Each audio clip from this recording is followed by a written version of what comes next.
Hello, friends. I'm Special Correspondent Ryan LaPlante, and I'm here with Special Correspondent Tom McGee.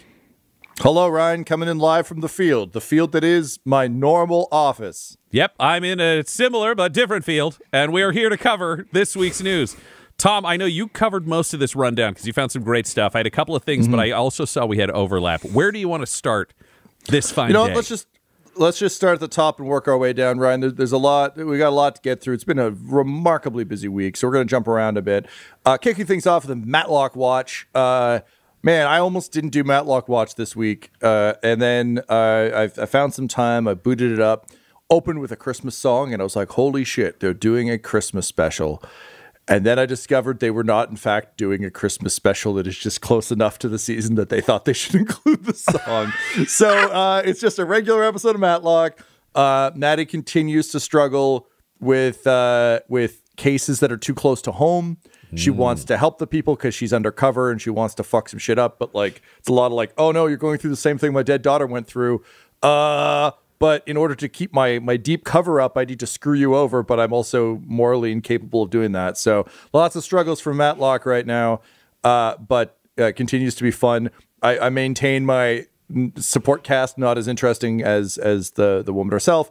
But they do keep finding interesting ways to test the undercover motif. So double thumbs up for Matlock. Keep on Matlocking on. And there's one more episode that's out that I haven't seen yet. So maybe they'll do a full-blown Christmas episode where she has to like solve Santa's murder or something. Fingers crossed. Great. Santa OD'd. It was a part of the whole thing. It's going to tie in. She and Mrs. Claus take him down. Yeah. She would also make a killer Mrs. Claus. So you know that there's options. Going in disguise as one at the mall. See, we're building plot here. We're ready. Matlock, Tom and I are available. Way cheaper than you would think and more expensive than you would think to join your writer's room. Ho, ho, ho. What insider information do you have about these drug trials? You see, it writes itself. It's pretty good. I like Emmy, it. Golden Globe, somehow an Oscar. Oscar. Yeah, that's how I get my EGOT. It's also a musical episode. Well, the weather outside is frightful, but in my experience, frightful weather is no impediment to the law. Weather can't stop fentanyl, but I can. Honestly, pretty close. Pretty close. I gotta call my grandson to help me with this one. Excuse me a moment. Now, how do I work these dang phones? Yeah, it writes itself. The next thing, Ryan, that I'm excited for your take on, because I know you hold deep love for this. The first look at Meg Thregan. I call it 2.0 Mithrigan, very from the beginning, but it is Megan. Yeah. Yes. So Mithrigan 2.0 first look has been released. It is just a picture of Mithrigan, just a picture of the doll. And my favorite Reddit comment about this reveal was, "Yep, that's what she looks like," which was exactly right. Yeah, it's just a doll in an elevator.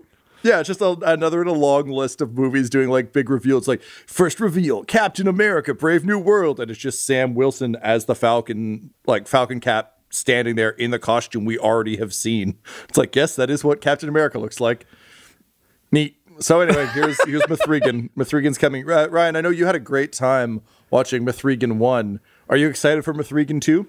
As long as she sings songs to people, I'm all in. Because every time someone sang a bedtime lullaby, I laughed until I cried in the theater. So if that can happen again, I want meaningful, soulful song singing from a dead-eyed robot with no facial expression.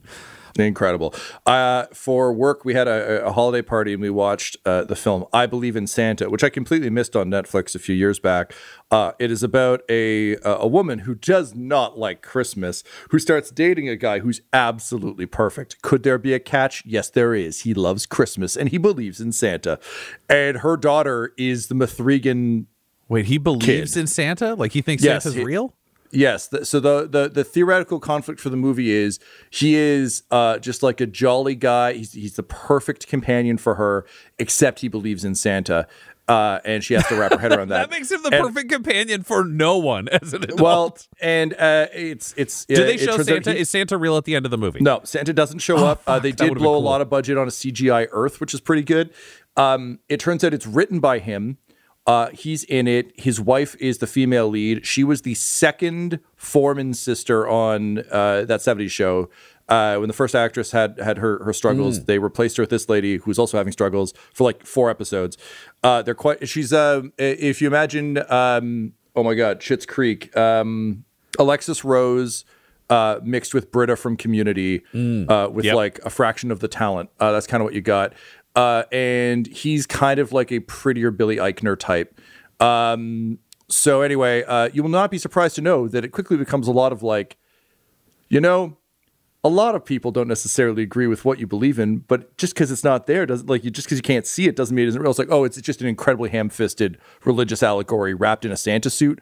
It's hog wild. But in any case, Mithrigan Girl's in it, so I kept expecting Mithrigan to show up, and that was my fireworks factory from The Simpsons. I kept being like, when is Mithrigan going to show up? So I feel like I watched either a prequel or an interquel, if you will. I watched the Rosencrantz and Guildenstern are dead of the Mithrigan universe, and I'm ready for Mithrigan to be back. Mithrigan 2.0. Also, don't go watch I Believe in Santa. Just watch the trailer, and then imagine like 40 monologues in it, and you've got the whole film. Perfect. All right. If we're talking about Christmas films, I am seeing a surprise smash hit, Tom. Surprise smash hit, Ryan. Following up on our confirmed Dwayne "The Rock" Johnson piss bottle content of several episodes ago, turns out Red One is a hit after all. All it took was going straight to streaming where it was originally supposed to be. Deadline is reporting that Red One has hit record viewership on Amazon Prime. For this particular studio. I don't think it's going to be enough to warrant a sequel, given that this is, as we determined last time, the most expensive non-franchise movie ever made. But it is, yet again, kind of an interesting suggestion that the streamers who are making content for streaming can't just jump it into cinemas and have it be a smash hit. It's a different experience with different expectations and a different feeling. I will ask you, because I read other articles on this, but there is an important thing to note in the streaming world, because you and I have worked in tech and are aware of how data works. They usually talk about views, but they don't define what a view is other than somebody watches it more than 60 seconds. I would love to know how many people actually watched all of Red One versus how many people watched the first 10 minutes were like, nah. Because in the free-to-play space, like a successful film at box office, and it ate it. So it was like, oh, people won't pay for this. And the idea of we have The Rock and jacked Santa and Chris Evans in this Christmas comedy, a lot of people will just go like, okay, I'll try it. Like it's a very different definition of huge in that it's just, oh, people tuned in. Well, it's interesting, though, because like also there's the train wreck quality, right? A similar thing happened with Madam Web. I'm sure a similar thing will happen with Kraven, where like a movie tanks in the box office and people are curious. And of course, if you're at home, you can put it on while you cook or while you hang out with your Mithrigan doll or, whatever else you're doing, which is definitely different than like I have to dedicate 2.5 hours of my time on Earth watching The Rock do his thing, but adjacent to Christmas. Speaking of, I was in a GameStop the other day, and it was a real treat seeing how much merch McFarlane went all in on Red One. There's a full box set of all the characters. They're not even action figures; they're just statues. And I was like, "Who the fuck is this for?" Oh my god! Well, I mean, the other thing with streamers being like, our newest movie that we spent a ton of money on had a lot of views, and I'm like, well, you choose what shows up on the homepage, you choose the banners people see, you choose the autoplay suggested next, and you choose what you put trailers for before everything else. As somebody who's had podcasts, and there's a level of success to a podcast existing on its own. And then if you partner with Spotify, who are frankly amazing and have changed all of our lives in terms of business, and Spotify goes, we're going to feature this. You have a different level of success on your show after Spotify assists you than you did before. Yep. I think if you own Amazon Prime, it's really easy to pick a winner. I'm like, I can't believe everyone watched this movie I made autoplay. Oh, you loved Citizen Kane? You might also like Red One. Schindler's List? Powerful film. You might also enjoy Red One. What was Sophie's choice? To watch Red One. Yep. So anyway, good work for them, I guess. I'm happy for all of the people who put in a tremendous amount of time on that film that I guess it's getting something. But that was quite a thing. Speaking of people who put in a lot of time on stuff, I got a big rundown for the middle of our episode here, Ryan. The Game Awards happened. I forgot. It's one of my favorite shows of the year because it is always, alternatively, incredibly inspiring and just the cringiest fucking trash fire. And I watch it live. It's my Oscars. I stayed up late. It was a real treat. So, as always, a lot of highlights and lowlights. I'm going to burn these down pretty quickly. This isn't cited from a website because I watched it, and I'm here to tell you what I saw. Okay, so first and foremost, they brought Harrison Ford out alongside Troy Baker to talk about the Indiana Jones game. Because Troy Baker voices Indy in the game. Yes, yeah, and he does a great job. He's got a killer Indy voice. But yes, it was just very funny to see Harrison Ford just kind of stumble up and be like, I'm here. So, he wins best I'm here of the show. Astrobot, the adorable platformer on PlayStation, won Game of the Year. Which is, on one hand, very cool because all the Astrobot games, like the VR one's incredible. The free demo one that came with PS5 is incredible. I haven't played this one, but the reviews were very, very strong.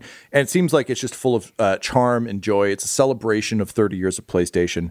It's also apparently just a fucking rock solid platformer. So that's all great. To your Red One becoming a hit on Amazon, though, it is also like Sony made a Sony game real hard that tapped nostalgia for 30 years of Sony. And that kind of gives it a bit of an edge over a lot of other stuff, which was not lost on some of the other developers we'll talk about soon. It was introduced by the amazing, amazing boss of Larian, Sven Vinke, I believe is, I probably slaughtered his name. I'd highly encourage you to go check out the YouTube video of his introduction, because basically he got up there. There's an elephant in the room for the entire Game Awards this year. There have been so many layoffs and studio closures. And Jeff, the host, kept like, just alluding to it, but of course he's like best buds with all the studio heads. There are a lot of memes floating around of like everyone being like, it's been a tough year in games, many layoffs, and then immediately cutting to the people who did the layoffs who were in the audience like waiting to win awards. And Sven was having none of that. He gave a beautiful speech about how, all the games that were up for best game didn't include microtransactions, weren't concerned with trying to, just make the most profitable game. They were about the player experience and the joy of player experience. There was also, and I didn't actually write this one down, but there was an amazing award given to a guy who's literally just run a whole campaign around finding developers who've been laid off new jobs and connecting the games industry. So some really nice stuff coming out of all that. However, not everyone was happy with Game of the Year. Wukong Black Myth's team was very upset. The director said in a statement that, again, has been translated, so there may have been some humor and nuance lost in this, but basically was like, why did I come here? This was a waste of my time. And the fans were so mad that they have been review bombing Baldur's Gate 3 out of rage that this game didn't win. And because of Sven Vinke, who did the introduction and announced the award, which is insane. This is coming on Polygon for anybody who wants to see the details on this. Yeah, did not vote in any way. He was just delivering the news. That's like bringing somebody out, bringing out, Al Pacino to announce Best Picture this year, and he announces something awful, and everybody's like, "Fuck Al Pacino! This is his fault," which is insane. Yeah, I hate Sentimental Woman. Everybody, get out there and review bomb Sentimental Woman. Review bombing Heat, but only half of it. Like Bobby's fine, but fuck Al. Yeah. And admittedly, the Wukong Black Myth team did pull off something pretty incredible. I don't know, Ryan, if you remember when this game was announced. It's based on the Chinese mythology. It plays with like the Monkey King and other stuff. Journey to the West, that whole story. When the screenshots came out from this game, as a Chinese developer, and obviously China's pushing very hard to have a place in the Western understanding of video games. Obviously, there's a bunch of huge Chinese games, but they generally don't exist here because a lot of them are mobile, a lot of them operate on different systems, blah, blah, blah. When the first photos and trailers came out of Wukong, people were like, this can't be real. This cannot be someone's first game because it looks fucking great. And it was very, very well received and very cool. But yeah, fans are very, very mad. And it is a bummer, but ultimately, as with any award show, they're kind of meaningless. Absolutely. It's a nice chance to celebrate games that we love, but also like any of the nominees for best game were well deserving of best game, as well as a lot of the games that weren't nominated. So Similar to the Oscars, it's just like someone picked a thing and here we are. Publishers support this, where they're like, oh, we want to say this is the game of the year. We decided this is the one that we're actually going to use as game of the year that we'll all attend and we'll put on the box and stuff. But it means those publishers are the one funding it. They have the interest in it happening. The Oscars is there for studios to promote their films or studios to convince actors to work with them. And this falls very much to the same category. I think Wukong Black Myth did win audience choice. Where the audience has been there was no doubt the fan vote. It also, I believe, won best action RPG. So it didn't walk away empty-handed. It just was like up for the big prize and didn't get it. That said, there was also some concern around Game of the Year this year, as we talked about previously, because the Elden Ring DLC, that is essentially its own game, was nominated, and people were like, "Why change the rules if you're not going to award it?" And it turns out they just changed the rules to acknowledge this is pretty fucking rad, which is nice. So other things. Jeff, I'm going to say Nahi, but I don't think that's how I pronounce his last name, is the host and creator of the Game Awards. And kind of the running gag is that there's a beautiful bingo card you can get every year that's just like, he always talks about, oh, this is an amazing game. I got a chance to play it over the summer. Like, he's best buds with Xbox. He's just like, it's very much his shtick.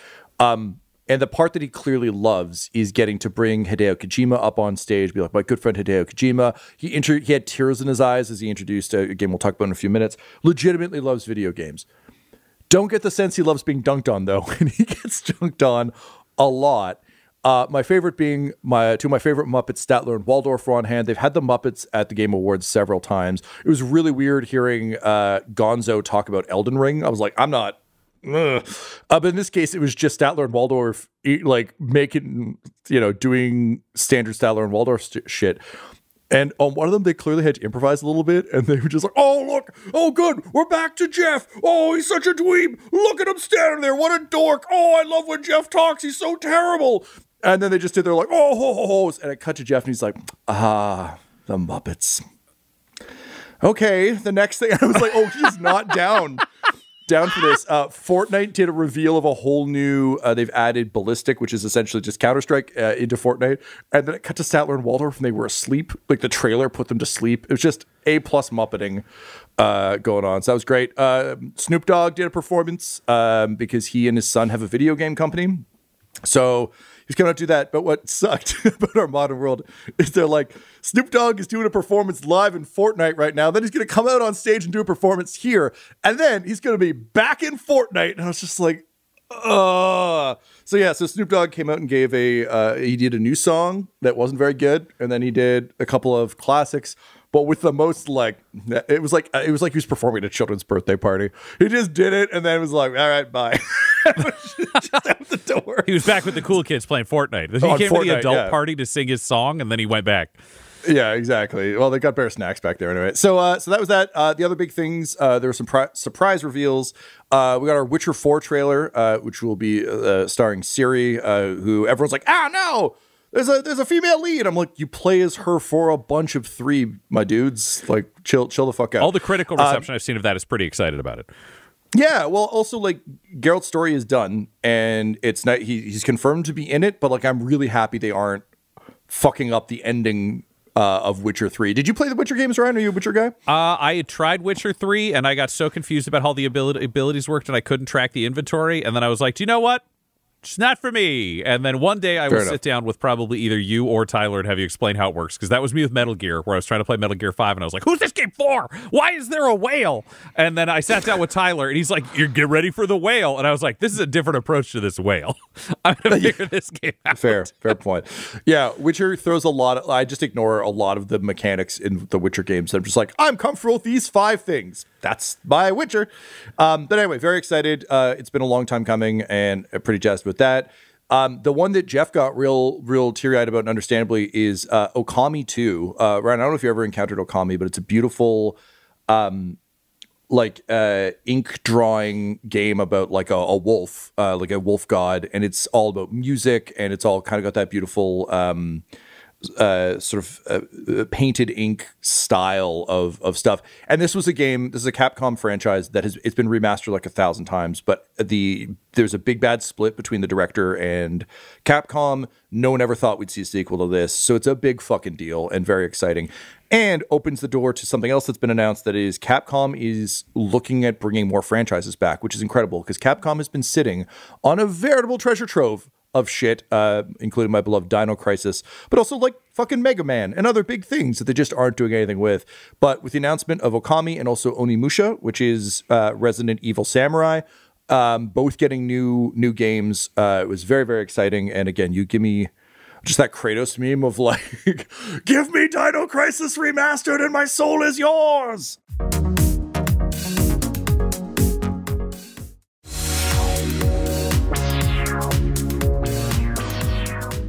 And finally, last but certainly not least, the announcement, this is the big finale of the show, of Naughty Dog's new franchise. This is called Intergalactic, the Heretic Prophet. It is a fucking rad trailer. It's taking a lot of inspiration from Akira, Cowboy Bebop, and yeah, it's just neat to see something that isn't Last of Us or Uncharted coming out of their company. The whole opening cutscene looks insane, and it's rendered in-game. Yeah, you're a bounty hunter in a world where like technology spiked hard in the 80s. So like everything is still branded in like modern Earth branding. It just all takes place in space and shit. So looking real good. Hell yeah, that sounds super exciting. I was very excited when I heard about that game. I love me that. It'll be Star Wars Outlaws 2, maybe this time. It'll be more exciting. No stealth. I saw two different things in game news pop up here, actually. Or unless there's something else you wanted to tag into. Well, I was going to segue to this next one that you're going for, Ryan, which is this was also announced via a Helldiver arriving on stage, taking off his helmet to reveal the guy from the opening cutscene of Helldivers, which was pretty great. But yeah, go ahead. Yes, this I read on Polygon, but it was covered in the Game Awards, and I watched the trailer. Helldivers is adding a new alien species coming to take a shot at humanity. The Illuminate are showing up. They are mind controlling, bringing back the dead zombie horde people. It's nice to see a new faction showing up in game. I love the way they've been rolling these out, but I am even more excited about two other features that are popping up now, which is there is a vehicle you can all drive around in Warthog style as your party, just opening up with a giant machine gun on things as you race around, which is incredible, followed by melee weapons. You can get up close and start swinging now and load those in. And I was like, those are two fantastic additions to sync up with the exact same launch of a horde enemy that just charges at you. Fun. It will also not surprise you to know, Ryan, that the good citizens of Super Earth wiped the Illuminate off the map in the first weekend they were released. So they are now, Joel, the game master, is like, okay, you fuckers want it, here we go. But yes, they were they were wiped out in the first 2 days. I mean, it makes sense. Everybody's super high level, and they're like, new enemy? Let's figure it out. And then it's like, the enemy is horde mode. And it's like, oh, so Terminids, but softer. Incidentally, they've also released the Helldivers soundtrack on vinyl. And honestly, I think I'm going to buy it and just play it sometimes. That Hell Drop track. Oh, I've never gotten tired I'm doing some housework. I'm just cleaning a toilet. Like that's going to get me hyped up for it, you know? You and Baby Miles running around yelling, for democracy. My life for Super Earth. Yes. And then the second thing that I saw here, this was reported via Kotaku, but it came from a Reddit AMA originally about Assassin's Creed Shadows. And I was very interested in this for you, Tom, because we've talked about your love of Assassin's Creed and your love of tracking canon, because Assassin's Creed has started to play more with being able to make narrative choices as a player.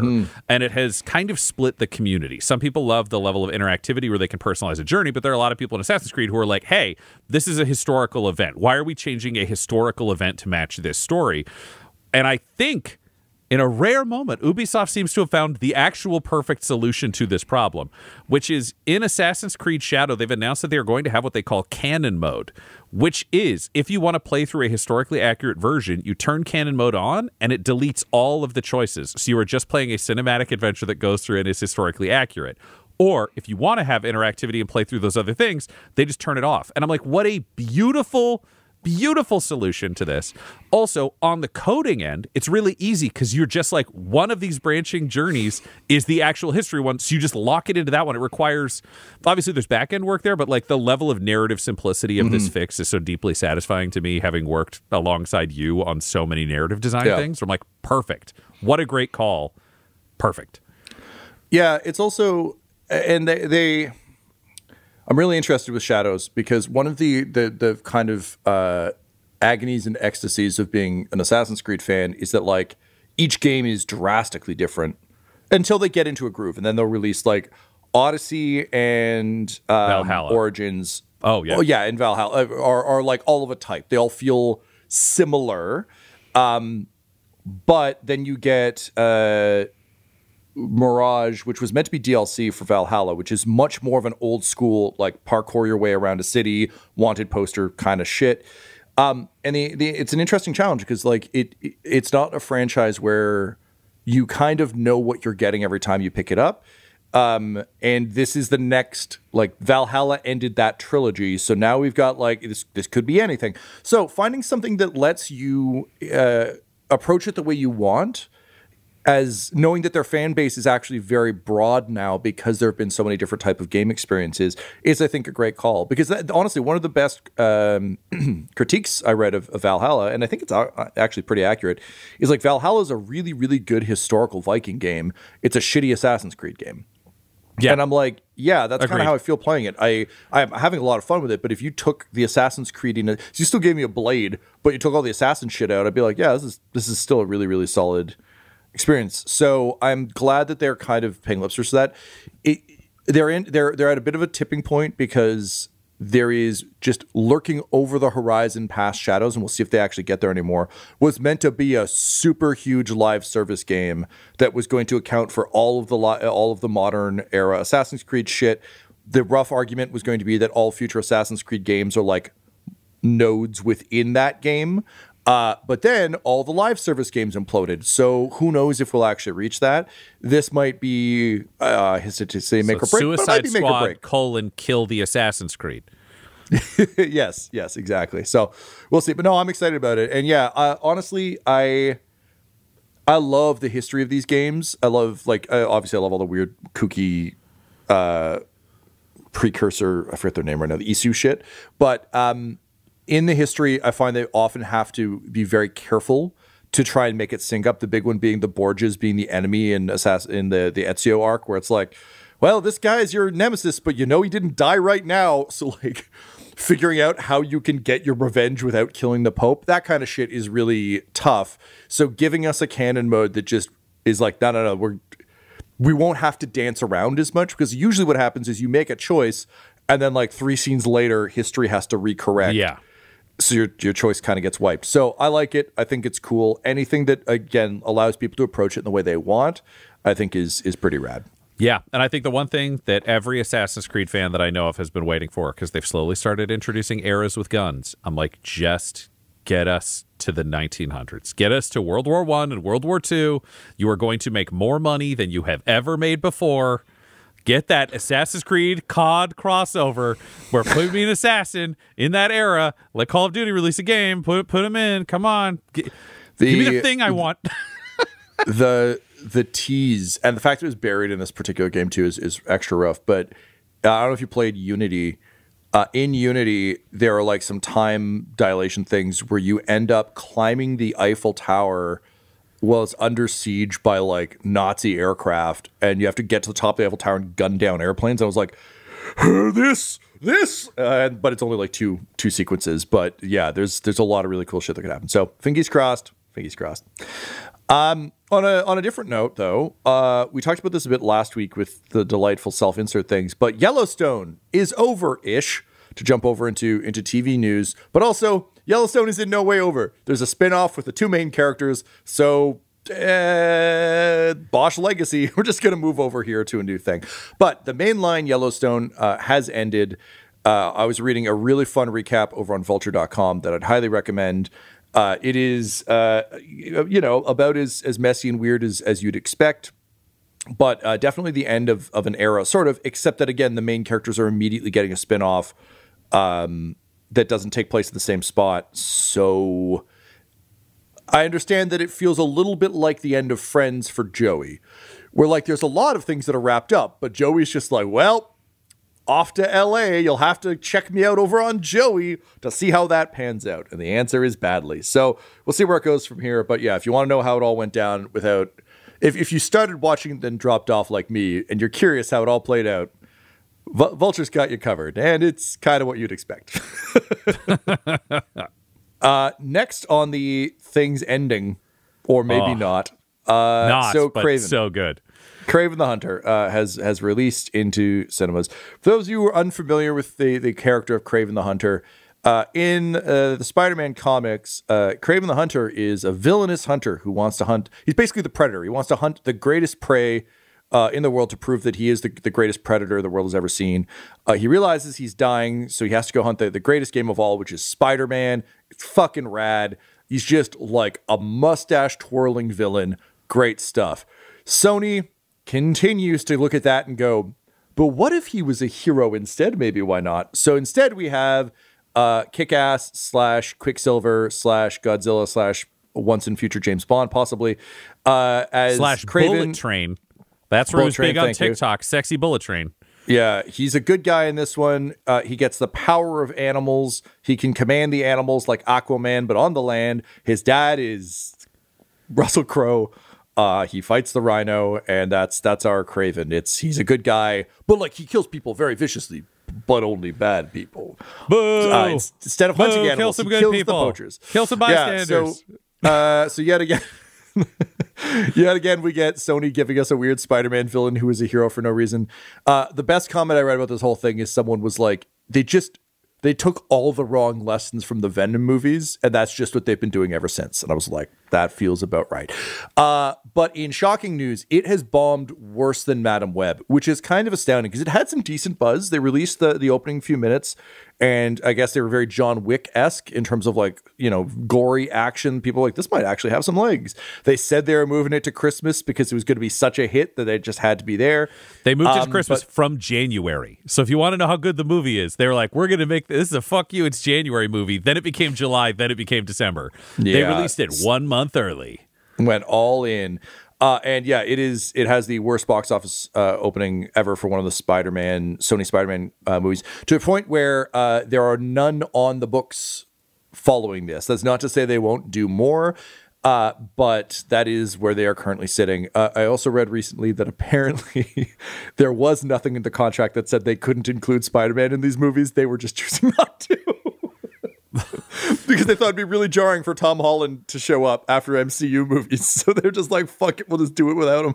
And then they made $11 million with a $110 million investment. People love a 10% return. Bold choices. So anyway, you can look forward to that playing after Red One on your local streaming service pretty fucking soon. It's going to be #1 on Prime Video. And it has kept up the tradition of the trailer having a bunch of moments that seem to suggest a better connection to Spider-Man, not existing in the movie. So it'll have the most plays on Sony TV of any show that is released on by your Sony. Bravia. Yeah, if you've got your PS Vita is going to be playing nothing but Kraven. So anyway, yeah, another one bites the dust for Sony. But in happier news, we've got some. I mean, you will have already watched this. We have not yet, because we live in the past. But there is a Superman trailer dropping. This week, your last week, there is a poster reveal that has come out that looks nice. It's a poster. Superman's on it, but it kind of evokes the Christopher Reeve stuff. I don't know, Ryan, you optimistic for the James Gunn Superman? As much as anything. I mean, Superman is not a character where I found the movies to be tremendously effective since about Christopher Reeve. There's like a magical quality to the character that I don't find people have really captured tremendously well. The power set is interesting, but it's also problematic for storytelling in that Superman's just great at everything. So I'm interested to see where James Gunn's take on it is, since he's interested in usually the fringe characters who have very different takes on things. So I'm like, what happens when you play with Mr. Perfect? Can you get a movie out of Mr. Perfect that isn't just another, hey, he's super handsome and he punch good? I don't know. I'm fascinated. I like James Gunn. I love Peacemaker. I love all of his stuff. He's fantastic. So he'll get a ticket from me, for sure.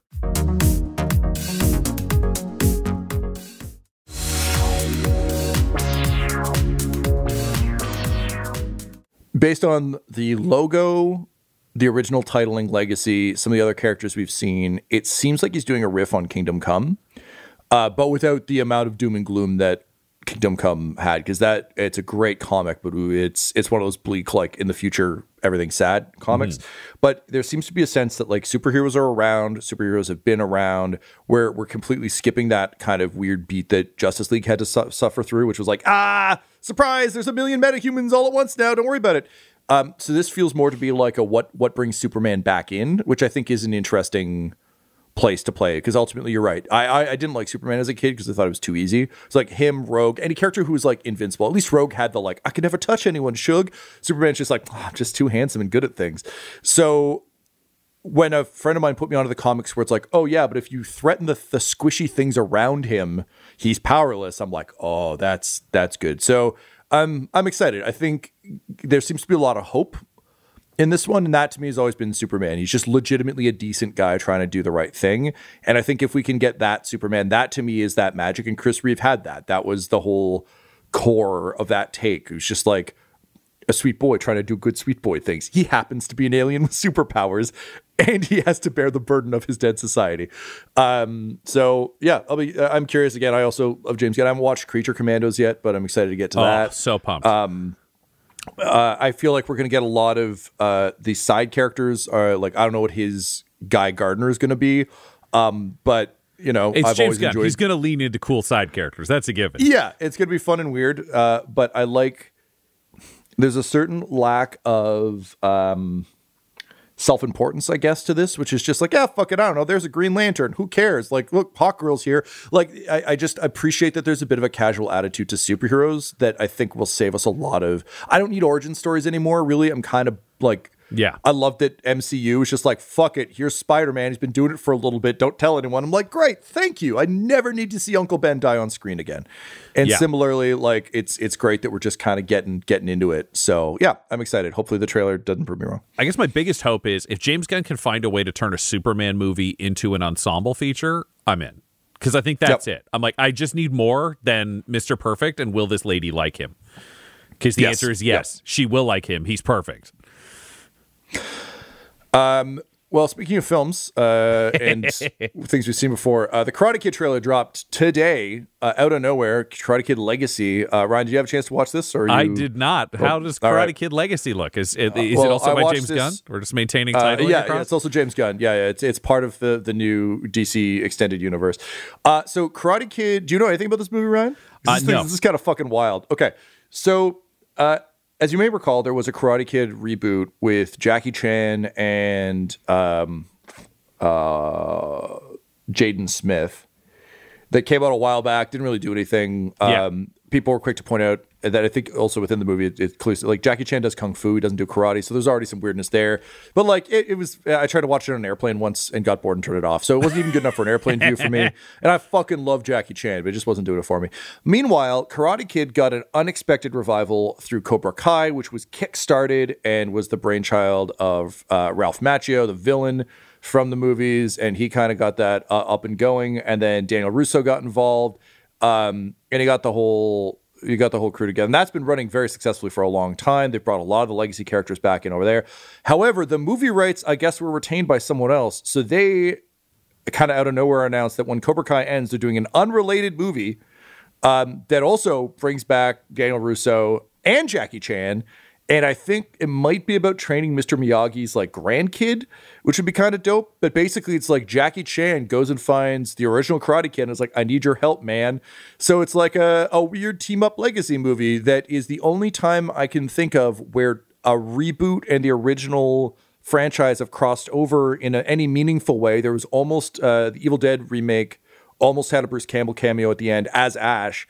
Didn't happen. Ghostbusters obviously is two separate things. So it's kind of a neat way to pay homage to like both films. I don't think there's anyone who's like pining for the new Karate Kid, but people do fucking love Jackie Chan, myself included. So I'm excited. It's going to be weird. I think Cobra Kai is like kind of the definitive follow-up to the Karate Kid movies, but it's neat to see. And honestly, I got chills watching the trailer. It's just super cool to see Jackie Chan show up to the Karate Kid's house and be like, I need your help, man. It was just a fucking nice moment for me. So who knows? It'll probably be kind of boring, but I look forward to it.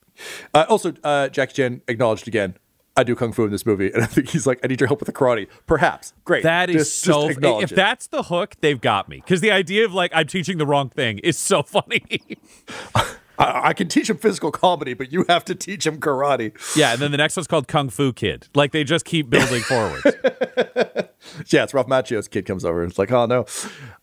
So we talked a little bit about 28 years later last week. The trailer has done huge numbers. It is the second most watched horror trailer of all time. Nice. Following It Chapter 2, Deadline was reporting, which makes sense because It Chapter 2's trailer is better than the movie. Oh, 100%. It is a self-contained, amazingly dark, spooky scene. And I was like, oh my God, this is going to be so good. And then, all the adult casting was so perfect for those kids that it was also like tuning in to be like, hell yeah, Bill Hader, this is dope. But what's interesting that I read about and kind of forgot was that you actually can't get 28 Days Later anywhere right now. And the trailer reception has been so huge that Sony is re-releasing 28 Days Later digitally. Like, yeah, smart. Good. Thank you. But just an interesting follow-up. So again, big expectations. And we're curious to keep looking at that. This next one, Ryan, I'm very curious if you heard or read anything about. This IGN was reporting that Ridley Scott's lost Dune script was found.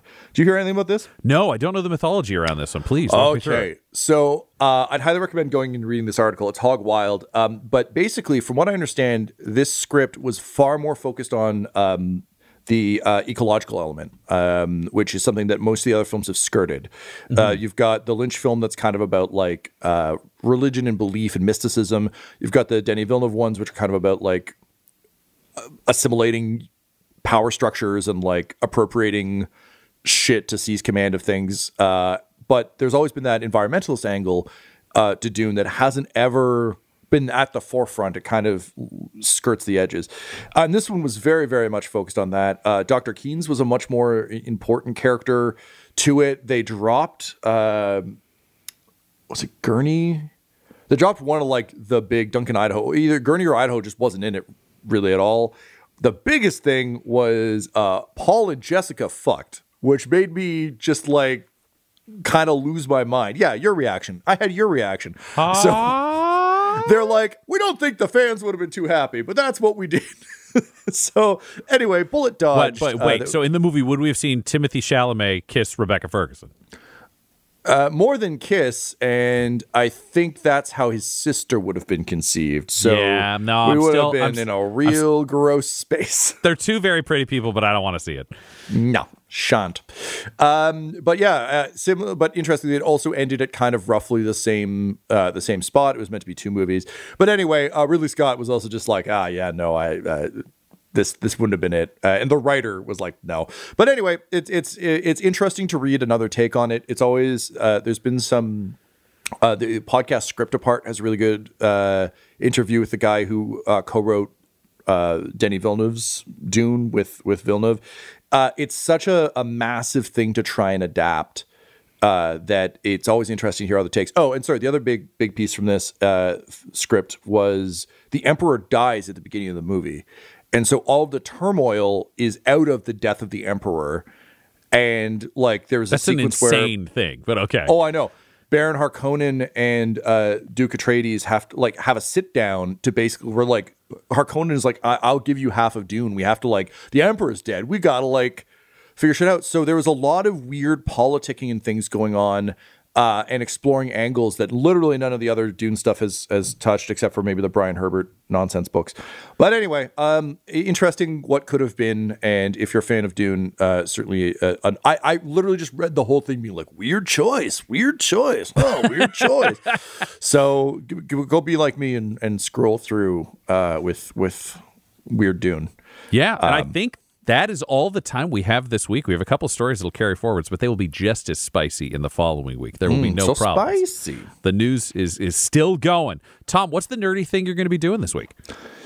The nerdiest thing I'm doing this week is I am trying to craft in the next 2 days an action figure for Miles for Christmas. There is a wonderful children's book by Christopher Denise, I think his name is, called Night Owl.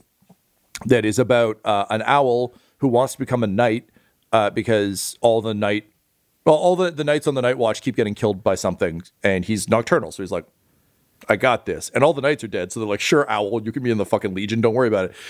And he's the illustrator of the Redwall books. So cool. Beautiful, beautiful art. Just a cute story about this owl befriending a dragon with a pizza. The dragon shows up to eat him, and he's like, I'm not owls. Also, if you've ever seen a skeletal owl, owls are fucking nothing but feathers and horror. So he's just like, would you like a pizza instead? The dragon's like, I love pizza. And they become best buds over pizza. But anyway, Miles has been obsessed with it forever. I fucking love the art. So I'm trying to make him a night owl action figure out of a Nightmare Fuel. Let's see if I got it in the drawer. No, it's in a different drawer.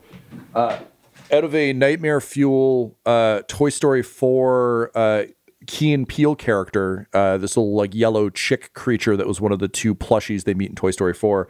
So I got this at a bargain place and I've been dremeling it down, but basically I got to sculpt and paint armor and an owl face on this little fucker. I got to make full night armor because we fly in a couple days and I don't have the ability to do this on the road out west with my family. So that's my quest. It's been little fits and starts, but I have to really buckle down. And as soon as we're off this call, I got to mix up some epoxy sculpt and make a fucking toy. But I think that's going to try and be my yearly tradition, is to make a cool niche this isn't available anywhere toy for Miles. So that's my nerdy thing. Probably watch some more Matlock and get sculpted. How about you, Ryan? What's your nerdy thing for the week? I am continuing with Hallmark Never Stop Blowing Up, which is burning down my world. It will be done, however, by the time that this airs, unless the 13th episode has not yet been released, which suggests that I am currently having a breakdown. So if you are listening to this or watching this, check out Hallmark Never Stop Blowing Up. It's a lot of fun. A collection of Hallmark heroes are returning home in a traditional Hallmark movie start, only for the town of Hallmark to be attacked by terrorists. It's a great Hallmark parody. It's Die Hard meets Hot Frosty. You know, you're going to have a good time. So you'll be able to check that out, and then I will discover what it's like to be a nerd again in a way that is not Hallmark and or action movie related. But thank you for listening. Thank you for watching. Thank you for joining us. That was all the news that's fit to nerd this week. Have a good one, y'all. Nerd long and prosper. News. Thanks for tuning in to Nerd News. This series is produced by Dum Dums and Dice, edited by Ryan LaPlante, and our audio is mixed by Laura Hamstra. You can follow us on any social media platform at Dum Dum Dice. Support us on our Patreon at patreon.com/dumdumdice, or buy cool merch from our website, dumdumdice.com. Thanks for joining us, and stay nerdy. Dum Dums and Dice has to give a special thank you to the supreme beings of our Patreon at this time: Christopher Little, George Dolby, Gavin and Abby McDonald, Fire Unfriendly, Grandma Likes D&D, Alan, Stabby Stranger, Glitch Trick, Flynn1138, Alarain Okapi, Schrodinger's Pepper, Madre de Gatos, Lady Maiden, Nithrian, Garbo Ape, Sam Schaefer, Waffle Marine, Dagger Rain, Rob L, Dia De Los Hoodless, Squishy Werewolf, Remy Funky Head, Accent Therapeutic Services in Florence, Kentucky, Lael, Shulzari, The Long Family, Jordan Oliver, Richard Wright, Brittany Fenwick, Alex Parr, Dragonfly, Megan Werner, A Man Out of Time, Curtis at FingerTechRobotics.com, Panda24NN, Shendra D, Your Homeboy Bones, Ellis Hatch, Odigenous, Beef Not Cheese, Kai Koa, Squire Solaire, Sandy Sassy Pants, Adam, Amira Lockhart, James Molina, Nick Hemsing, Alex LaFountain, Mickey Blake, Seth Cambron, and Jill and Noel LaPlante. If you want your name to be added to this list, you can join our Patreon too at patreon.com/dumdumdice. Thanks to them, and a little bit of thanks to you.